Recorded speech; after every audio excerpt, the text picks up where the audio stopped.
Assalamualaikum warahmatullahi wabarakatuh. Perkenalkan, nama saya Guru Yuliansa dengan 3 digit NIM terakhir 163. Di sini saya akan eh, memenuhi tugas dari matkul pengantar MAL yang diampu oleh Bu Luluk. Saya di sini ambil dari materi kelompok 3 yang berjudul aktivitas pergudangan dalam logistik. Nah, nama-nama anggota kelompok 3 yaitu ada Muhammad Naufal Eka Mansur, Rainaldo Muhammad Janitra, Rahmita Walandari, dan Ferenzia Devi Indrayani. Yang pertama ada latar belakang. Latar belakang yaitu pada era globalisasi seperti sekarang, perusahaan tidak bisa lagi mengelola logistik secara sederhana. Arus barang semakin cepat, volume meningkat, dan tuntutan konsumen juga semakin tinggi. Oleh karena itu, rantai pasok harus diatur dengan baik agar barang tersedia tepat waktu dan dalam kondisi baik.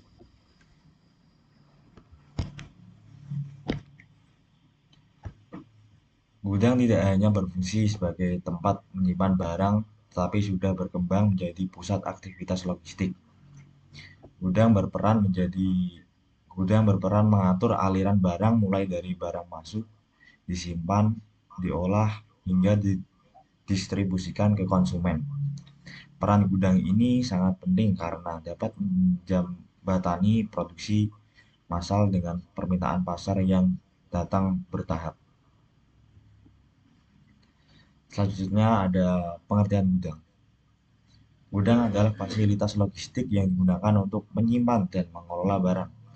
Dalam gudang berlangsung berbagai aktivitas seperti yang pertama ada penerimaan barang, penyimpanan, pengolahan, dan hingga distribusi barang. Tujuan utama gudang adalah menjaga kelancaran alur pasok, memastikan ketersediaan barang, serta mendukung pelayanan kepada pelanggan secara optimal. Selanjutnya ada peran gudang. Gudang memiliki banyak peran penting, antara lain yaitu yang pertama ada penyimpanan barang. Gudang digunakan untuk menyimpan yang pertama ada bahan baku, barang setengah jadi, dan barang jadi, agar selalu siap digunakan atau dikirim sesuai kebutuhan.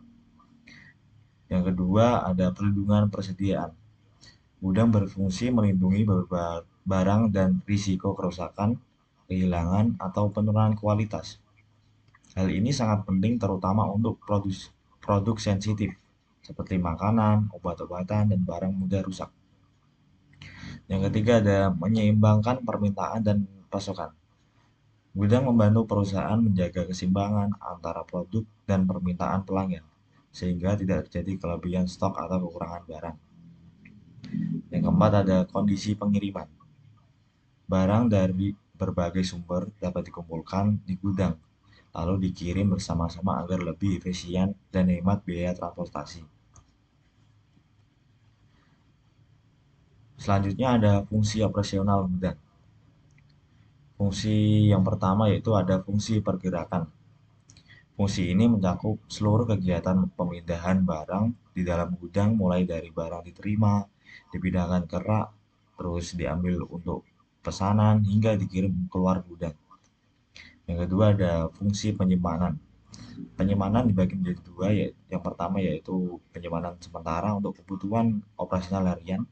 Yang kedua ada penyimpanan jangka panjang, yaitu untuk cadangan, permintaan musiman, atau antisipasi perubahan pasar. Yang ketiga ada fungsi transfer informasi. Gudang juga berfungsi sebagai pusat informasi seperti data stok, barang masuk dan keluar, lokasi penyimpanan, kapasitas ruang, serta kebutuhan tenaga kerja. Biasanya dikelola dengan sistem informasi gudang agar data selalu akurat dan real time. Selanjutnya ada pengukuran produktivitas gudang.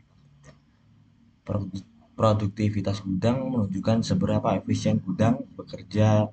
Beberapa indikatornya adalah yang pertama ada akurasi persediaan, menilai kesesuaian antara data stok di sistem dengan kondisi barang fisik di gudang.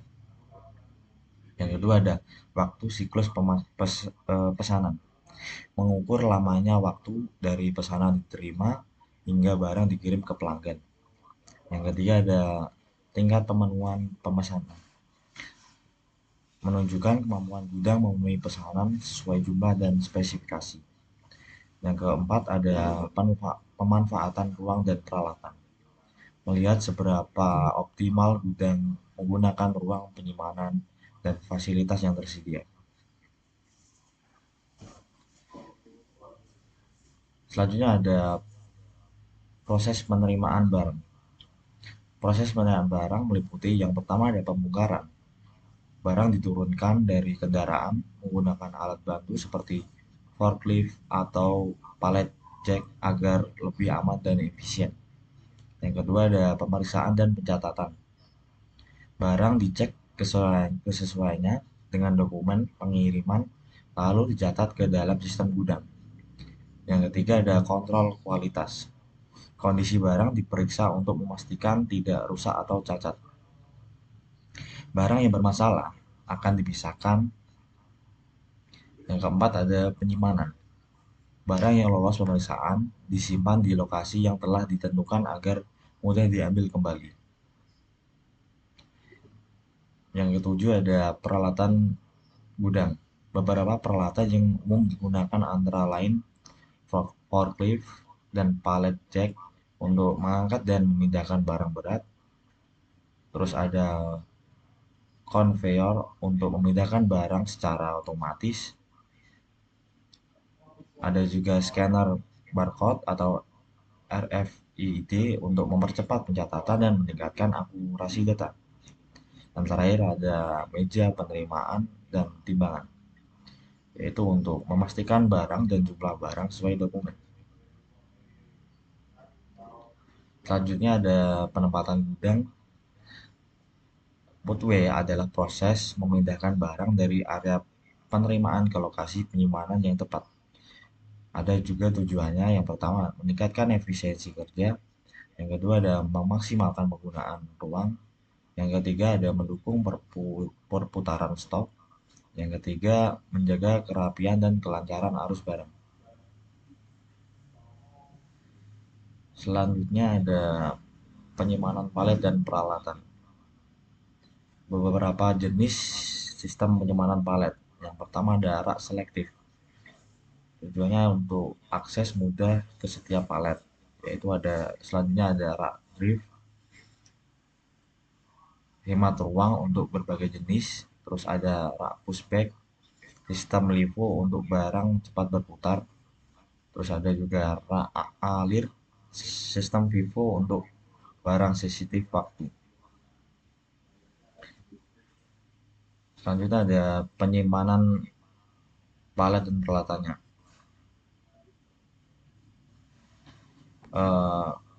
Forklift yaitu untuk angkat dan pindah palet jarak sedang sampai jauh. Yang kedua ada hand palet, yaitu untuk dorong atau geser palet jarak dekat. Yang ketiga ada conveyor, ngalirin palet otomatis antar area. Yang keempat ada AS atau RS, sistem robot otomatis buat gudang besar biar lebih cepat dan efisien.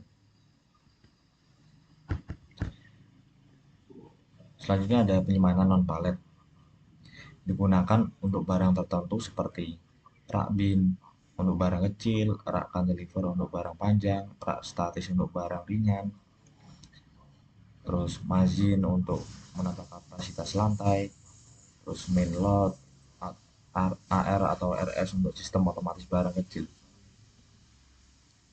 Ada juga pengambilan dan sortasi barang. Order packing adalah proses mengambil barang sesuai pesanan pelanggan, lalu menyortir agar sesuai tujuan pengirim. Proses ini sangat menentukan kecepatan dan ketepatan pengiriman.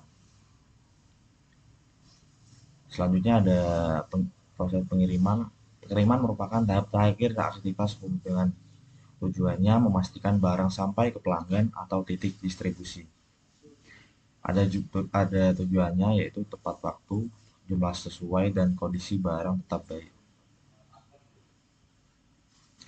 Yang terakhir ada kesimpulan. Kesimpulannya adalah gudang bukan hanya tempat penyimpanan, tetapi pusat kegiatan logistik yang sangat berpengaruh terhadap kelancaran distribusi, efisien biaya, dan kepuasan pelanggan. Pengelolaan gudang yang baik akan meningkatkan kinerja perusahaan secara keseluruhan. Sekian yang dapat saya sampaikan. Jika ada salah kata, mohon dimaafkan. Assalamualaikum warahmatullahi wabarakatuh. Yang mana, Jen?